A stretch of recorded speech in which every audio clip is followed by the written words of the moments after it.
बताएं कि एएनपी ने काफी जरहाना इस पर रवैया अपनाया है बिल के ऊपर।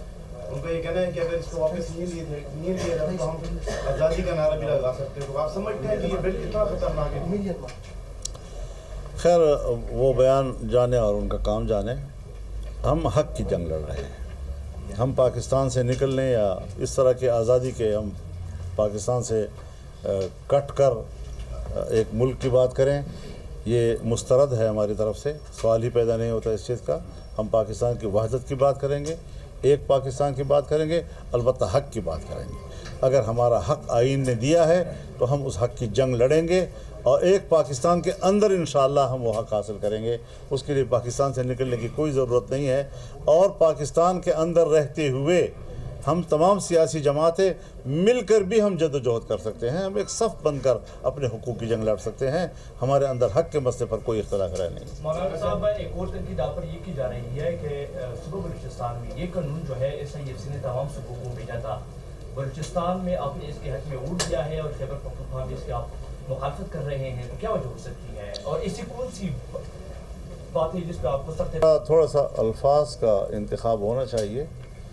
आप तो सहाफ़त की दुनिया में एक ही लफ्ज़ जानते हैं, जहाँ जमीयत का कोई आदमी गरीब कुछ में भी गलती कर लेना तो आप उस फ़र्द का नाम नहीं लेंगे JY ने ऐसा कर दिया। JY नहीं किया। बात यह है कि न तो हमारी पार्टी वहाँ पर इसके हक़ में है।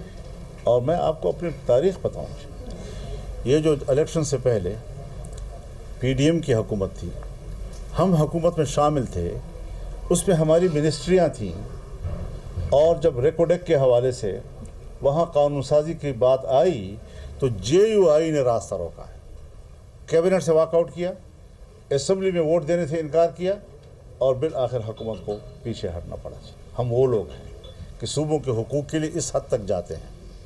अब बात यह है कि आप लोग असेंबली में जो चीज़ लाते हैं और फिर जब वो कमेटीज़ में जाती हैं उसमें आप हाईलाइट कुछ और करते हैं, मेंबरान के सामने ज़ेर बहस आप कुछ और नुकात को लाते हैं जो बड़ी मुस्बत किस्म की और बेज़रर किस्म की होती हैं, पीछे उनके कोई नाक छुपा हुआ होता है। तो बाज़ दफ़ा किसी एक मेंबर के नोटिस में वो नहीं आती वो बात। तो ये एक मेंबर की गलती हो सकती है, लेकिन हमने सूबाई जमात को कहा है कि इसकी पूरी तहकीक करें। एक मेंबर ने भी ये गलती क्यों की है और उसने ऐसा काम क्यों किया है। लिहाजा जमीयत उलमा इस्लाम वहाँ पर सूबे में हो या सूबे की पार्लिमानी पार्टी हो या सूबाई जमात हो या मरकज़ी जमात हो, सब एक पेज पर हैं। और अगर किसी फ़र्द की गलती साबित हुई कि उसने आमदन की है या गैर इरादी तौर पर की है तो जमात उसके ख़िलाफ़ एक्शन लेगी। ये ऐलान हो चुका है, ये फ़ैसला हो चुका है हमारा। लिहाजा इस पर काम हमारा हो रहा है। कभी भी इसको जमीयत उलमा इस्लाम का एक्ट न कहिए, कभी भी जमीयत उलमा इस्लाम का अमल से ताबीर न किया जाए, बल्कि एक फ़र्द की। ऐसा नहीं है खुदा न ख्वास्ता कि एक सूबाई हुकूमत पूरी जो है वो तो बिल पेश कर रही है और पार्टी कहते हैं मुखालिफ हैं उसके। तजाज इसको कहते हैं कि पूरी सूबाई हुकूमत जो है बिल पेश कर रही है और पूरी पार्टी कहती है ये गलत हो रहा है। तो इस चीज़ को भी मद्देनज़र रखा जाए कि उसके साथ मुआवजा न किया जाए। हमारी एक पूरी तारीख़ है, हमने PDM में रह कर लड़ाई लड़ी है और हुकूमत को पीछे धकेलने पे हमने मजबूर किया है। मौलाना साहब, ये बताएं कि यहाँ जो सूरत-ए-हाल है, खुद PTI के भी कुछ मेंबरान हैं जो इस बिल के मुखालफत कर रहे हैं, लेकिन हालात ऐसे दिखाई दे रहे हैं कि बिल पास होगी माइन एंड मिनरल के हवाले से। तो क्या अगर बिल पास होगी, क्योंकि खरीद उनकी, तो अवामी सतह पर जमीयत उलमा इस्लाम या दूसरी सियासी जमात ने कौन सी राय बनाने के लिए बात? हम दूसरी पार्टी से भी रब्ता करेंगे और सूबे के तमाम जमातों को एक पेज पर लाएंगे और ख़ुद भी अवाम में उतरेंगे। इस पर कोई कंप्रोमाइज़ नहीं हो सकता। तरीक़ाकार जायज़ होना चाहिए। जायज़ तरीक़ों से हम तिजारत का इनकार नहीं करते। जायज़ तरीक़ों से हम कारोबार जिसमें हमारा हक़ महफूज रहे, हमारा इख्तियार महफूज रहे। तो अगर हमारा इख्तियार भी महफूज रहता है और हमारा हक़ भी महफूज रहता है तो वो मुस्बत रास्ते तलाश की जाएँ, न ये कि पीठ पीछे आप चुरा घोंपें और आप डाका डालें और हमारे हक़ पे डाका डालकर आप उसको छीन लें और हमें उससे महरूम कर दें।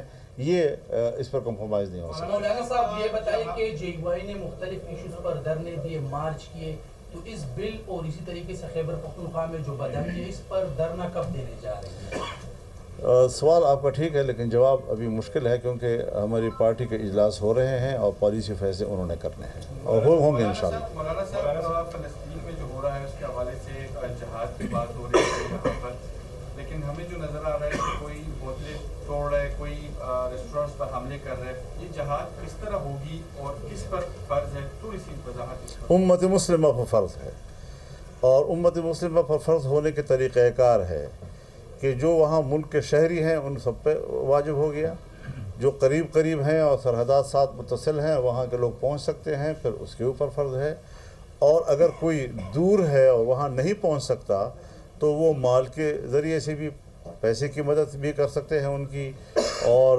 ان کی سیاسی مدد بھی کر سکتے ہیں، جس طرح ہم ملک میں مظاہرے بھی کر رہے ہیں ان کے حق میں۔ یہ آواز اٹھنی چاہیے، کسی سطح پر ان کے اس جہاد میں شریک ہونا چاہیے، چاہے وہ براہ راست مورچے میں بیٹھ کر ہو، چاہے مالی تعاون کی صورت میں ہو، چاہے وہ سیاسی تعاون کی ضرورت میں ہو، لیکن وہ تعاون ہر صورت پر ہر شکل میں ہونا چاہیے۔ جہاد ایک امر شرعی ہے، وہ مسلمان ہیں، اور نبی کریم صلی اللہ علیہ وسلم فرماتے ہیں المسلم اخو المسلم لا یظلمہ ولا یسلمہ، مسلمان کا بھائی ہے جو نہ خود اس پر ظلم کرتا ہے اور نہ کسی دوسرے کے ظلم کے سپرد کرتا ہے۔ مولانا صاحب، پی ٹی آئی کی صوبائی حکومت مائنز اینڈ منرلز ایکٹ کو بارگیننگ کے لیے استعمال کر رہی ہے تاکہ مالی پی ٹی آئی کی مشکلات میں کچھ کمی ہو۔ اگر یہ بل منظور ہوتا ہے تو کوئی مشکلات کم ہوتی نظر آ رہی ہیں آپ کو اڈیالہ جیل میں؟ میں ذرا ایک نامناسب بات کرنا چاہتا ہوں، معاف فرمائیے مجھے تنگ نہ کرو زیادہ، میں نامناسب بات کرنا چاہتا ہوں پی ٹی آئی والے بھی ناراض نہ ہوں، وہ میرے دوست ہیں آج کل۔ دیکھیے، پی ٹی آئی نے پرویز خٹک صاحب کو وزیر اعلیٰ بنایا، آج وہ پی ٹی آئی کا ہے یا اسٹیبلشمنٹ کا ہے؟ پی ٹی آئی نے محمود خان کو وزیر اعلیٰ بنایا، اب بتائیں کہ وہ پی ٹی آئی کا ہے یا اسٹیبلشمنٹ کا ہے؟ پی ٹی آئی نے عثمان بزدار کو وزیر اعلیٰ بنایا، اب بتاؤ کہ وہ پی ٹی آئی کا ہے یا اسٹیبلشمنٹ کا ہے؟ آگے میں نہیں جاتا، قیاس کنز گلستان من باہر کرا۔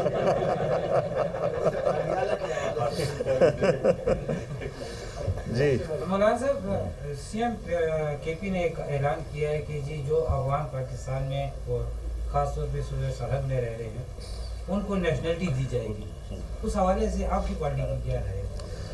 دیکھیے، اتنا عرصہ پاکستان میں رہنے کے بعد تو بہت سے لوگوں کو نیشنلٹی مل بھی چکی ہے، جن کو نیشنلٹی مل چکی ان کو بھی نکال رہے ہیں نا۔ تو یہاں تو افغانوں کو باعزت طور پر رہنا اور اگر اپنے ملک پہ لے جانے والی بات ہے، تو میں نے جتنی بات کہہ دی ہے یہ میری پارٹی کی سوچ ہے اور میں نے وہ آپ کے سامنے رکھ دی ہے۔ مولانا صاحب، یہ جو منرل بل ہے اس کے حوالے سے جو سیاسی جماعتیں ہیں صوبے میں، وہ کیا اکٹھے بیٹھ کے اس پہ جو ہے اگلے کال عمل بنانے کا کوئی پلان ہے؟ کیونکہ عوامی نیشنل پارٹی نے بھی اس طرح اشارہ کیا کہ اس پہ ہم نے مل بیٹھ کے کام کرنا چاہیے، تو اس طرح کا کوئی پلان نظر آپ کو آ رہا ہے کہ بیٹھ کے اس کو عملی طور پر تو فی الحال ابھی تک کوئی ایسا رابطہ نہیں ہوا ہے، لیکن یہ آپ کی مثبت تجویز ہے اور ہمیں سب کو مل بیٹھ کر اس پر مشترکہ لائحہ عمل بنانا چاہیے۔